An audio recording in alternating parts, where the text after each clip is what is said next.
ఇది మామిడి తోటకి పిండి పెడుతున్నామండి. మొక్కకి 6 కేజీలు పడుతుందండి. ఇలా గోతులు కొట్టించుకుని ఆ తర్వాత మళ్ళీ ఇది కప్పెట్టేసుకోవాలండి నీట్గా. మొక్కకు 6 కేజీలు పడుతుందండి. అంటే ఇది మొక్క ఏజ్ని బట్టి అనమాట అండి. 3 సంవత్సరాల నుంచి 50 సంవత్సరాల మొక్కలు కూడా ఉన్నాయండి. ఇది 50 సంవత్సరాల మొక్కకి 6 కేజీల దాకా పడుతుందండి. 6 సంవత్సరాల నుంచి 10 సంవత్సరాల మొక్కల్లో 3 కేజీల నుంచి 4 కేజీల దాకా పడుతున్నాయండి. అన్ని న్యూట్రియన్స్ కలిపి పడుతుందండి. అంటే మొక్కకి ఇప్పుడు 50 సంవత్సరాల మొక్కకైతే అగ్రోమిన్ సాయిల్ అన్నది ఒక 350 గ్రాములు, అలాగే మ్యాగ్మిక్స్ అన్నది ఒక 1/2 కేజీ, తర్వాత బోరన్ అన్నది కింద కాయలు కాయడానికి అన్నిటికి ఉపయోగపడటానికి బోరన్ అన్నది ఒక 350 గ్రాములు పడుతుందండి 50 సంవత్సరాల మొక్కకి.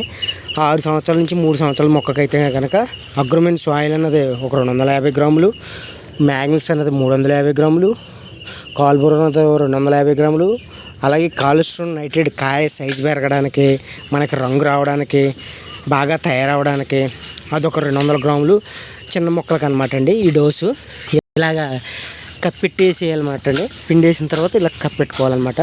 ఇది పెద్ద మొక్క అయితే కనుక 2 సర్కిల్ తీసుకోవాలి, చిన్న మొక్క అయితే కనుక 1 సర్కిల్ సరిపోద్ది.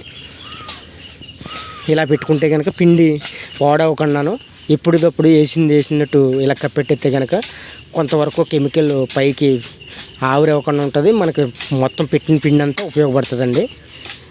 రైతులకి ఇలాగ ఉపయోగపడుతుంది. చూసుకోండి sir. Okay, thank you sir.